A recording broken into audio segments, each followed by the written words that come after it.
Hello everyone. मैं अभिषेक कुमार और आप देख रहे हैं समृद्धि आईएएस का यूट्यूब चैनल।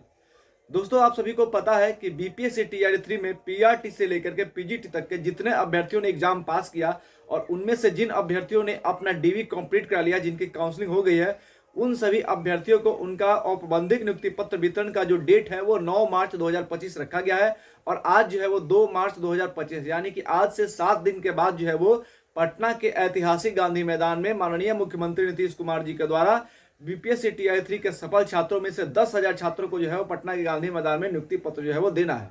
हालांकि इस डेट की घोषणा के बाद टीआई 3 के वे अभ्यर्थी जिनको डाउटफुल कैटेगरी में डाल दिया गया और वे अभ्यर्थी जिनका अभी तक डीवी नहीं हुआ, वे सभी अभ्यर्थियों में जो है वो लगातार गुस्सा जो है वो फूट पड़ा है और वो लगातार जो है वो नाराजगी अपनी जाहिर कर रहे हैं। और इसको लेकर के जो है वो कल न्यूज 18 इंडिया के माध्यम से भी जो है सरकार से जो है मांग रखी गई। शिक्षा विभाग से मांग किया गया कि जल्द से जल्द टीआरई 3 के उन सभी अभ्यर्थियों का जिनको डाउटफुल कैटेगरी में डाल दिया गया है, जिनकी अभी काउंसलिंग नहीं है, उनकी जल्द से जल्द री काउंसलिंग कराया जाए और 9 मार्च से पहले यानी कि औपबंधिक नियुक्ति पत्र वितरण का जो डेट रखा गया है उस डेट से पहले टीआरई 3 के उन अभ्यर्थियों का जिनका डीबी अभी नहीं हुआ है, जिनको डाउटफुल कैटेगरी में डाला गया है, और उन अभ्यर्थियों का जिनका अब तक जिला आवंटन नहीं हुआ है। पीजीटी के 6 विषय के ऐसे छात्र जिनका अब तक न जिला आवंटन हुआ है, न रिजल्ट घोषित किया गया है। गेस्ट टीचर के अभ्यर्थियों का ना तो रिजल्ट घोषित किया गया है, तो इन सबका जो है वो रिजल्ट भी घोषित किया जाए और ई काउंसलिंग का जो है वो डेट भी निकाला जाए और इसको लेकर के एक नोटिस दिया जाए ताकि छात्रों का गुस्सा जो है वो कम हो। क्योंकि इसका खामियाजा अगर इस तरह से नहीं होता है, अगर 9 मार्च से पहले नियुक्ति पत्र वितरण नहीं होता है, तो छात्र जो है वो इसके लिए आंदोलन भी कर सकते हैं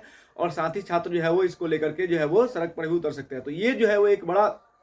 बहुत बड़ी मांग है और ये जो है अधिकार है टीआरई 3 के अभ्यर्थियों का, क्योंकि सारे अभ्यर्थियों ने एक साथ एग्जाम दिया था, तो सबको जो है इनका नियुक्ति पत्र भी एक साथ मिलना चाहिए। इसको लेकर के जो है कल न्यूज 18 मीडिया से खबर के माध्यम से एक खबर निकल के आई जिसमें दिखाया गया कि टीआरई 3 के अभ्यर्थियों में जो है वो गुस्सा है। और गुस्सा का कारण क्या है? क्योंकि कई ऐसे छात्र हैं जिनका अभी तक रिजल्ट जो है वो अधूरा है। टीआरई 3 के छात्रों में कई की री काउंसलिंग से वंचित है, यानी कि बहुत ऐसे छात्र जो है वो री काउंसलिंग से वंचित है। कहने का मतलब यह है, री काउंसलिंग से वंचित का मतलब कि अभी तक उनका काउंसलिंग नहीं हुआ है। और आप सभी को पता है कि घोषणा हुई थी कि री काउंसलिंग होगा। जिन अभ्यर्थियों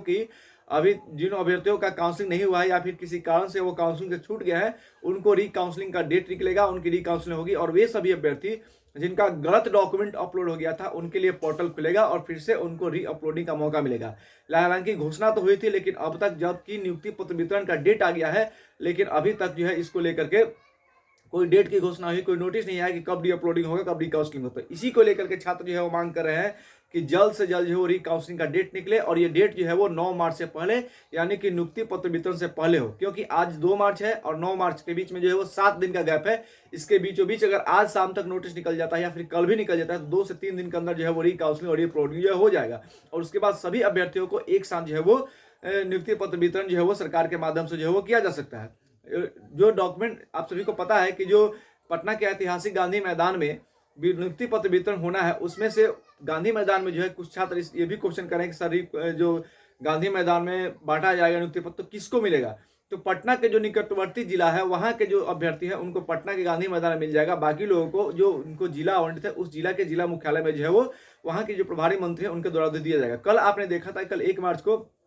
सक्षमता 2 पास सभी अभ्यर्थियों को जो है वो नियुक्ति पत्र दे दिया गया और उस समय जो है वो शिक्षा मंत्री, मुख्यमंत्री और सिद्धार्थ सर सब लोग साथ में थे और उन्होंने नियुक्ति पत्र जो है प्रदान किया। तो सक्षमता परीक्षा 2 वाले अभ्यर्थियों को तो कल मिल गई नियुक्ति पत्र। अब टीआरई 3 के अभ्यर्थियों की बात है, तो इसको लेकर के ये भी मांग उठी थी कि पीजीटी के जो 6 विषय का मामला है इसको भी जल्द से सुलझाया जाए। अब तक उनका जिला आवंटन नहीं हुआ, उनका जिला आवंटन किया जाए और 9 मार्च को जो नियुक्ति पत्र मिलना तय हुआ है उससे पहले ये सारी प्रक्रियाओं को जो सुलझा लिया जाए, यानी 9 मार्च से पहले ही री काउंसलिंग करा लिया जाए, 9 मार्च से पहले ही पीजीटी के 6 विषय का रिजल्ट जारी किया जाए और जिनका जिला आवंटन नहीं है उनका जिला आवंटन किया जाए। ये सारी प्रक्रिया जो है वो 9 मार्च से पहले की जाए ताकि सभी अभ्यर्थियों को 9 मार्च को एक साथ जो है वो नियुक्ति पत्र मिल सके। ये मांग है। आप जितने भी अभ्यर्थी हैं आप भी अपना पॉइंट ऑफ व्यू रखिएगा कि आप इसको लेकर के क्या सोचते हैं। 9 मार्च को सबको अगर सभी अभ्यर्थियों को एक साथ नियुक्ति पत्र मिल जाता है तो अच्छी खबर है। अगर नहीं मिलती है तो फिर जो है जिन अभ्यर्थियों को डाउटफुल में डाला गया है या फिर जिनकी काउंसलिंग उतनी हुई है, ये प्रक्रिया जो है वो लंबा खींच जाएगा। क्योंकि एक बार जिनको नियुक्ति पत्र मिल जाएगा और बंधन नियुक्ति पत्र, वो तो ट्रेनिंग के लिए चल जाएंगे और उनका ट्रेनिंग होगा, उसके बाद फिर उनकी ज्वाइनिंग होगी और जिनकी जो है और जिन अभ्यर्थियों को डाउटफुल कैटेगरी में डाला गया, जिनकी काउंसलिंग नहीं हुई है या फिर पीजीटी के वैसे छात्र जिनका अब तक रिजल्ट नहीं आया है, गेस्ट टीचर के जो है, या फिर जिनका अभी तक जिला आवंटन नहीं हुआ है, उनकी प्रक्रिया जो है लंबी खींच जाएगी और फिर उधर TRD4 की घोषणा होनी है। तो ये जो है प्रक्रिया और लंबी होती चली जाएगी। तो इसको लेकर के जो है छात्र परेशान है और यही इसी को लेकर के छात्र जो है वो गुस्सा भी कर रहे हैं। तो छात्रों की ओर से TRD3 के जितने भी छात्र हैं उन सभी छात्रों की ओर से मैं सरकार से मांग करता हूं, BPSC आयोग से मांग करता हूं और छात्रों से कहता हूं कि आप हमारा समर्थन करें, वीडियो को अधिक से अधिक लाइक करें, अधिक से अधिक शेयर करें, ताकि किसी माध्यम से ये वीडियो जो है वो अगर सरकार तक पहुंचती है तो हमारी बातों को सुने और छात्रों के लिए जो है वो बड़ा कदम उठाए और जल्द से जल्द इसको लेकर के जो है नोटिस आए। क्योंकि हम लगातार आप सभी के लिए आवाज उठाते रहते हैं कि जल्द जल्द PGT के 6 विषय का जो है 6 विषय का जिला आवंटन हो और जल्द से जल्द रीकाउंसलिंग और री अपलोडिंग का जो है वो नोटिस निकले और ये सब कार्य जो है वो 9 मार्च से पहले हो, ताकि सभी अभ्यर्थियों को एक साथ 9 मार्च को जो है औपबंधिक नियुक्ति पत्र मिल सके। धन्यवाद।